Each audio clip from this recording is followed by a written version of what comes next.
칼빈은 여기서 이제 율법의 기능 혹은 용법에 대해서 말하고 있습니다. 우리가 개혁신학에서 말하는 율법의 세 가지 용법, 그것은 칼빈의 이 부분의 논의로부터 비롯되는 것입니다. 율법의 첫 번째 용법은 죄를 깨닫게 하여 그리스도를 찾게 하는 용법. 두 번째 용법은 죄의 엄한 형벌을 알게 하여 죄를 억제하는 기능. 그리고 세 번째 기능은 거듭난 사람들이 율법의 규범을 쫓아 살아가게 하는 용법. 이렇게 정리해 볼 수가 있습니다. 율법의 이 세 가지 용법은 도덕법과 관련되는 것입니다. 율법에는 크게 세 가지 종류가 있습니다. 도덕법과 의식법과 재판법. 도덕법은 십계명으로 요약되는 법입니다. 1에서 4계명은 하나님 사랑의 계명, 5에서 10계명은 이웃 사랑의 계명. 이 도덕법은 10계명에 요약되는데 1에서 4계명의 그 하나님 사랑의 계명, 이것을 우리가 경건의 계명이라고도 하고 예배의 계명이라고도 합니다. 이 계명에 대한 부속법이 뭐냐? 의식법입니다. 1에서 4계명을 어떻게 지킬 것인가 하는 부속법은 의식법이고, 그리고 5에서 10계명은 이웃 사랑의 계명, 이 이웃 사랑의 계명에 대한 부속법은 재판법이라고 합니다. 그것은 어떻게 서로 이웃 간에 화목하고 또 잘못한 것이 있으면 어떻게 배상하고 또 그것을 갚을 것인가, 보상할 것인가, 이런 부분을 다루는 것이죠. 그래서 크게 도덕법과 의식법과 재판법이 있는데, 도덕법은 영원한 것입니다. 그러나 의식법과 재판법은 그 자체는 폐지되었습니다. 구약시대에선 구약의 것으로 폐지되었습니다. 그러나 그 뜻은 완성되었습니다. 우리가 율법의 세 가지 용법이라고 할 때는 도덕법의 세 가지 용법을 이야기하는 것입니다. 먼저 첫 번째 용법은, 율법은 하나님의 의, 바로 하나님이 받아들이시는 유일한 의를 나타내면서 그 의를 통하여서 사람의 불의를 경고하고 더욱 확실하게 들춰내며 비난하며 끝내는 정죄합니다. 그래서 정죄의 용법이라고도 합니다. 하나님의 백성이 죄를 깨달아 알게 하는 용법, 이것을 제1용법이라고 합니다. 율법 앞에 서면 우리의 모습이 보입니다. 우리의 불의가, 불법이, 허물이 보입니다. 우리의 연약함도 동시에 발견됩니다. 하지 말라는 것을 했을 때의 불법과 불의, 또 하라는 것을 하지 않았을 때의 불순종과 게으름, 그리고 하라는 것을 하지 못할 때의 무능, 이런 것도 전부 다 하나님의 율법을 어긴 것입니다. 불순종도 어기는 것이지만 게으름도 불순종이고 무능도 불순종입니다. 해야 할 것을 안 하는 것도 불순종이고 해야 할 것을 못하는 것도 불순종입니다. 율법의 첫 번째 용법은 이러한 우리의 어떠함을 깨달아 알게 하는, 우리의 어떠함을 깨달아 알게 하는 것은 곧 우리를 정죄하게 되겠죠. 우리의 부족하고 연약하고 죄되고 허물 많고 이런 것을 들춰내겠죠. 그리고 비난하고 끝내는 정죄하는 것입니다. 곧 하루다 나여 망하게 되었도다. 모든 죄의 싹은 사망이기 때문에 우리가 불법하여 불의하여 사망에 이르게 되었다는 것을 알게 하는 것이 율법의 첫 번째 용법이라는 것입니다. 사람은 누구나 자기애에 빠져 있습니다. 자기애에 빠져 있는 가장 중요한 표는 자기의 옳다 하는 바로 살아가는 것이요, 자기 소견대로 살아가는 것입니다. 스스로 자기 기준으로 옳다 하면 옳은 줄 알고 또 그러다 하면 그런 줄 알고 그렇게 살아가는 것입니다. 그렇기 때문에 하나님의 법 앞에 서기 전에는 화평합니다, 복됩니다, 그렇게 생각하고 살아가는 것입니다. 아무 문제가 없다고 생각합니다. 그러나 율법 앞에 서게 되면 자기애의 오만이 깨집니다. 율법은 선생의 역할을 합니다. 그래서 자기의 편견과 자기의 편협된 눈을 밝게 떠주게 합니다. 그래야 오만을 깨뜨려 줍니다. 그때 우리는 좌절을 느낍니다. 절망하게 됩니다. 교만이 우리에게 사라지게 될 때 우리는 불안해 합니다. 그리고 어찌할 줄 몰라 합니다. 이러한 것이 율법의 첫 번째 용법입니다. 율법이 나쁘다는 것이 아닙니다. 율법은 경건하고 올바른 삶의 규범이라고 우리가 보지 않았습니까? 우리의 연약함이, 우리의 죄와 허물이, 우리의 무능이, 타락한 인류의 비참함이 잘못된 것입니다. 그것을 율법은 들춰낼 뿐입니다. 선생님이 학생들을 꾸짖을 때 선생이 잘못된 게 아니지 않습니까? 학생들의 잘못이 잘못 아닙니까? 그래서 칼빈은 여기서 율법을 선생이라고 하고 또 율법을 저울이라고도 합니다. 저울이 뭐겠습니까? 올바른 양을 또 무게를 재는 것이 저울 아닙니까? 우리를 율법이라는 저울에 달아서 우리의 삶의 어떠함을 알게 해주는 것이죠. 그래서 율법의 저울에 달아봤을 때 함량이 미달이고, 그리고 하나님이 기뻐하시는 만큼 채워지지 않은 것, 또 영 무게가 아예 없는 것, 이런 것을 우리가 발견하게 된다는 것입니다. 율법이 탐내지 말라 아니하였다면 내가 탐심을 알지 못하였으리라. 율법 앞에 서지 아니하면, 하나님의 법 앞에 우리 자신을 비추어 보지 아니하면 우리는 그저 다 착한 사람이라고 생각합니다. 나는 욕심이 없는 사람이라고 누구나 이야기합니다. 그러나 하나님의 법 앞에 서면 내 탐심이 보이는 것입니다. 칼빈은 또한 율법을 거울이라고도 합니다. 율법을 통하여 우리의 무능과 불의가 보이고 우리의 악의를 발견하게 된다는 것입니다. 율법을 선생이라고도 하고 저울이라고도 하고 거울이라고도 하고, 율법이 그릇된 게 아니라는 것입니다. 율법은 하나님의 규범입니다. 거룩하고 의롭고 선하고 신령한 것입니다. 율법은 우리에게 하나님 사랑과 이웃 사랑의 계명으로, 규범으로 주신 하나님의 언약의 법입니다. 그런데 우리의 죄로 말미암아 우리가 중심부터 썩었으므로 율법을 통하여서 우리가 끝내는 우리 스스로를 정죄하는 것입니다. 그것이 율법의 제1용법입니다. 로마서 3장 20절에 율법으로는 죄를 깨달음이라. 로마서 5장 20절에 율법이 들어온 것은 범죄를 더하게 하려 함이라. 로마서 4장 15절에 율법을 통하여 진노가 발하여지고 끝내 우리가 죽음에 이르게 된다. 이러한 말씀들은 전부 율법이 문제라는 것이 아닙니다. 우리의 죄가 문제라는 것입니다.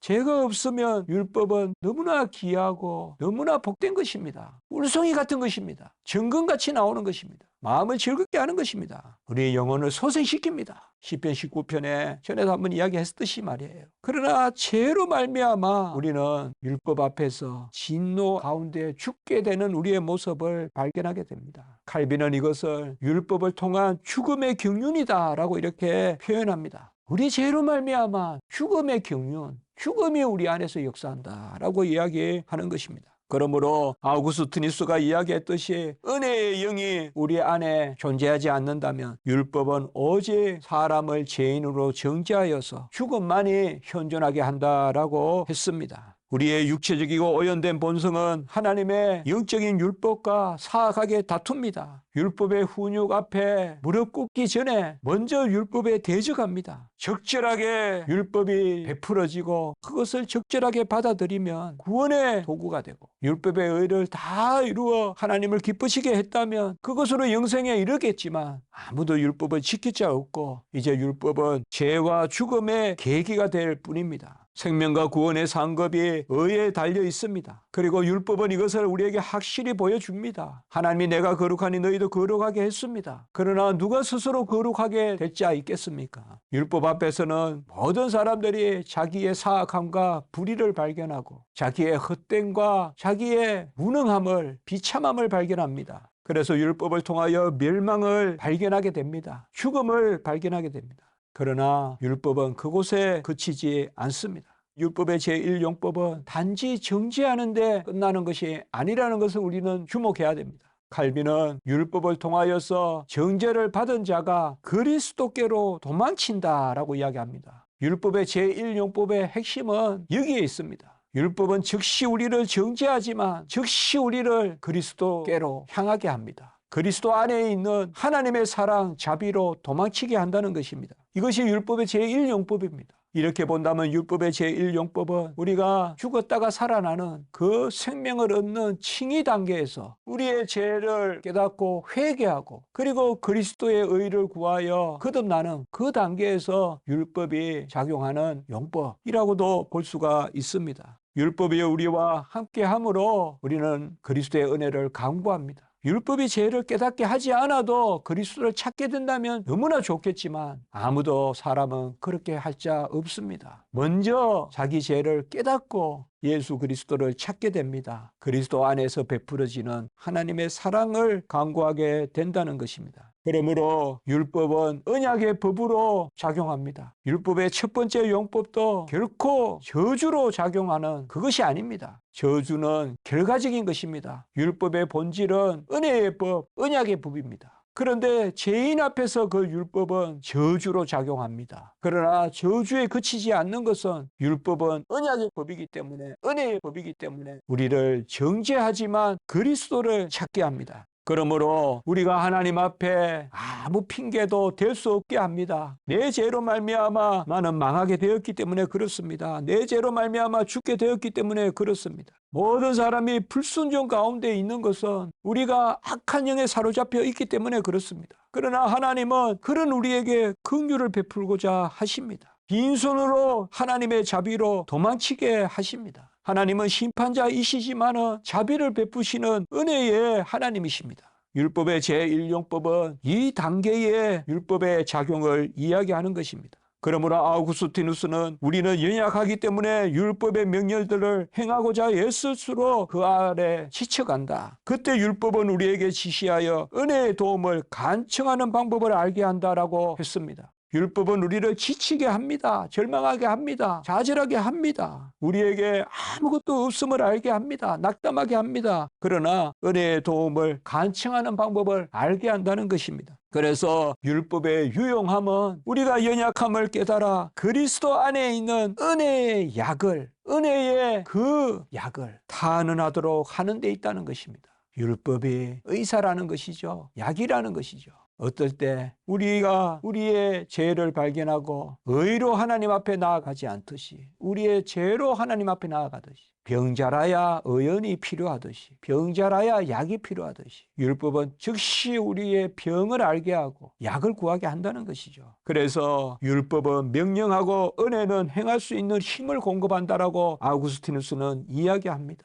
하나님은 우리가 할 수 없는 것조차 명령하셔서 그에게 무엇을 구해야 할지를 알게 한다고 또한 아우구스티누스는 이야기합니다. 이렇듯 무능하고 저급한 우리가 하나님의 은혜로 도망치게 되는 것, 이것이 율법의 제1용법이라는 것입니다. 그래서 아우구스티누스는 다음과 같이 기도합니다. 이루어질 수 없는 것을 명령하시옵소서. 그리고 오직 하나님 당신의 은혜로서 그것을 이루시옵소서. 곧 하나님이 명령하시고 하나님이 이루시는 은혜를 주시옵소서라고 기도하라고 합니다. 이것이 율법의 제1용법의 핵심입니다. 율법의 제2용법은 이러한 구원의 가정과는 무관한 용법입니다. 그래서 율법의 제2용법은 우리가 시민법적 용법이라고 합니다. 이것은 율법에 있는 무서운 징계들을 깨달아 알아서 우리가 죄를 억제하는 그 용법을 이야기합니다. 세상에서도 형법이 있어서 사람들은 범죄를 자제하지 않습니까? 이 억제적인 기능, 예부적인 일로, 예부적인 위협으로, 예부적인 불이익으로, 예부적인 그러한 것으로 우리의 죄를 억제하는 기능, 이것이 율법의 제2용법입니다. 이것은 우리의 구원과 우리의 속사랑과는 무관합니다. 그래서 인간의 공동체, 사회생활에는 필요하지만 이리 외적인 것으로 하나님께 나아갈 수는 없습니다. 율법은 유대인들이 하나님께로 나아가는 몽화 성생의 기능을 했습니다. 율법의 제1용법, 제2용법은 모두 다 우리의 죄를 깨달아 알게 하고, 그러나 잘 아실 것은 제1용법에서 이야기했듯이 우리의 죄를 깨닫지만 하나님의 자비를 구하게 하는 그 언약의 법으로서의 율법의 제1용법이라는 것을 아셔야 됩니다. 그리고 제2용법은 이러한 언약의 은혜의 요소가 있지는 않습니다. 그럼에도 불구하고 율법의 제2용법도 여전히 하나님의 나라에서 작용하는 것입니다. 죄를 억제하게 하는 것이죠. 이제 이 부분을 정리해 보겠습니다. 첫째, 율법의 첫 번째 용법은 하나님의 의를 드러내어 사람의 불의를 경고하고 들춰내며 비난하며 정죄합니다. 둘째, 그러나 이러한 정죄는 적절하게 듣는 자에게 구원을 주려고 부여된 율법이 불법과 불의로 죄와 죽음의 계기가 된 것이기 때문에 율법은 저울과 같이 달고 거울과 같이 비추어서 죄를 깨닫게 하고 가르치는 순생과 같지만 그리하여 우리의 자기애와 교만과 오만을 깨뜨립니다. 그래서 네 번째로 율법은 할 수 있는 것이 아니라 해야 할 것을 명령해서 할 수 없는 우리의 모습을 발견하는 가운데서 그래도 해야 된다는 것을 또한 알게 하고 그리하여 은혜를 구하게 하는 언약의 법으로서 작용한다는 것입니다. 이것이 율법의 첫 번째 용법의 정리라고 할 것입니다. 두 번째 용법은 징계와 형벌에 대한 두려움을 일으켜서 우리의 죄를 억제하도록 하는 것입니다. 이것은 외적인 행위에만 관계되는 것입니다.